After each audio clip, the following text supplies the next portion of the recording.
Hi guys, I'm finally back. Diverticulitis is just a, you know, a B word. We're good. We're gonna make it. I got something new. So I'm part of Nate's Art Lab Patreon group. If you haven't heard of it, look it up. I'll try and get a link to his Patreon group in my description, but we have a lot of fun in there. We throw ideas around, we ask about different things, and here on the channel too, I get comments asking if I've ever tried these, and I've never tried them before because I always thought they were too expensive and I never really cared for the look of them. In the ad videos that you get, like on Facebook and on the main site, it just looks like a ton of flocculation through inks. I don't mind flocculation through paint, but flocculation in inks just wasn't that pretty to me. And so in Nate's art group, another Patreon, Kathy, she asked if I tried them, and I went, no, I don't care for the look of them for the reasons I just explained. And she said, check out Caroline Bond's last video. We'll have Caroline's video down in the description. She uses these, not this set. I've got the Sunset set. I think she has, let's see, the Marine set that she's using. And it changed my mind. That video, her using it, the art she created with them, really blew my mind. And I thought, okay, maybe I'm just giving them a bad rap in my mind, but still, they're expensive. And then I got a really wonderful, generous PayPal donation to my channel. And I thought, okay, let's go for it. Let's get them. Let's try this and see how they work.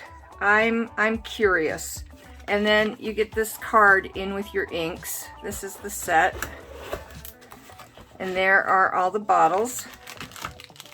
And you can hear the shaker ball to keep the pigments flowing inside of them. And then it tells you how to use them.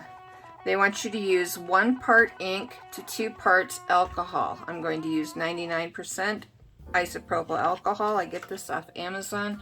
I'll have a link for that in the description also. And then what I saw Caroline do is she just let them pretty much do all the work. She wasn't blowing, she wasn't. Every once in a while she would elevate a little side of her substrate to get it to flow in the direction she wanted. And the air and the tilt that it flowed was the direction of kind of like the fractaling and the breaking, splitting of the pigments. I don't know how to really explain it. But we're going to try it. One thing that Caroline did mention is she did not have her mask on for most of it, and it gave her a really bad headache. So we're going to keep our mask on today, even though we're on a real small substrate. We're going to keep our mask on. We're going to have our nitrile gloves on. I'm going to have these little cups to mix my inks in. And like I said, the 99% isopropyl alcohol. I also have pipettes, and I will have a plastic cup somewhere around here with some alcohol in it also to add to the painting or to mix more inks. Okay, we've got our mask on, we got our gloves on, we're ready to go. We'll probably zoom through this stuff. One thing I did want to let you know, if you read the back, there is an expiration date on these. 36 months unopened, 6 months after opening. So now that we've opened all these, we've got 6 months to use them up. Just letting you know that. Hey, voiceover me here. We'll zoom through the mixing part really fast. Yeah, if I didn't explain already, it's 2 parts alcohol to 1 part ink. And then I tried doing it the Caroline Bond way, just pouring the puddles and trying to see if it will just drift. And I'm thinking I should have maybe watched her video a couple more times. But partially I think it's just me and my patience. I do not have the patience to just sit and wait. And that's kind of what you have to do, I guess. I don't know. I got these to work without having any patience, as you'll see coming up. But I tried. I tried to have the patience. You can see it kind of working there over on the right-hand corner. See that bottom right? You can see it kind of separating and starting to lace and kind of do its thing. And yeah, but nope, there we go. I was like, no, this is going too slow. I'm not caring for the composition yet. It's not happening fast enough for me. So let's throw on some more alcohol and we're going to start tilting and tipping, not just slowly elevating one corner or one side to do what it's supposed to do.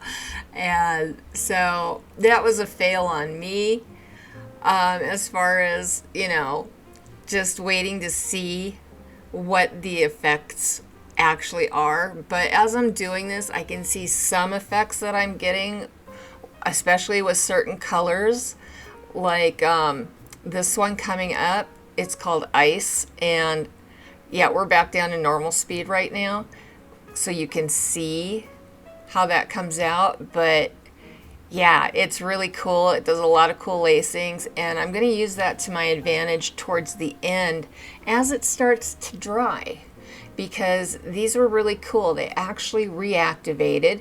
Not reactivated in an alcohol ink sort of way. It's so hard to explain. They're such a different animal that it's really different working with it. But if you've worked with alcohol inks in the past and you've worked with paint in the past, I think you'd enjoy these. They kind of have the consistency of, oh gosh, maybe like a really thin milk paint is the best I could compare it to. And you'll see, look at some of that lacing in there. The lacing is just really cool. But yeah, we're gonna keep tilting because that's me and I'm impatient, and I could have left it right here. That's a cool painting right there the way it is, and I'm sure because of how much was still on there, some more stuff would have happened. But yeah, like I said, I don't have the patience to wait for it and let it do it. And so I'm gonna put on some music. I'm gonna fast forward and let you see how everything kind of plays out. But yeah, if you're curious about these, definitely, I think they're worth the money if you love experimenting and trying new things. How's that?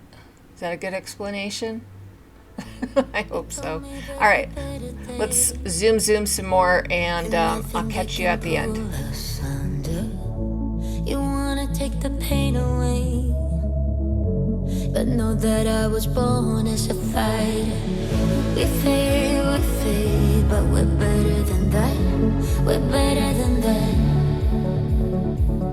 I know you know, so why we holding on, holding on. Yeah, seems like we're back on start, but go.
Okay, we're back, and this one is completely dry. So is this one. But I want to show you something really quick that I noticed last night. I went back in to see if they would reactivate. They do reactivate.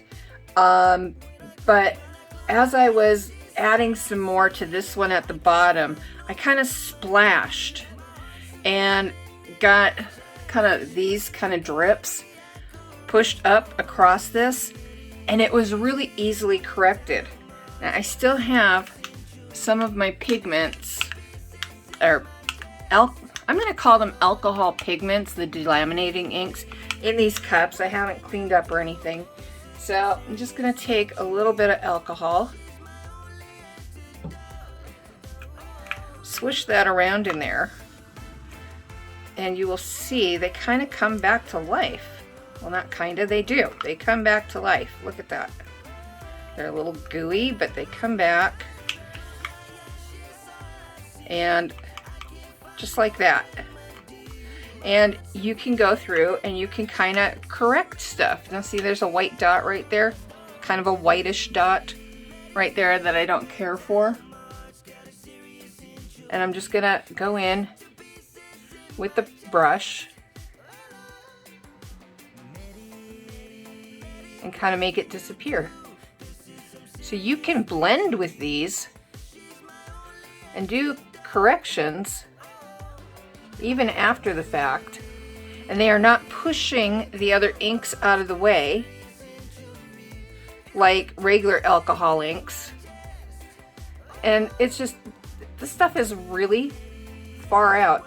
I'm digging this stuff. Look at that.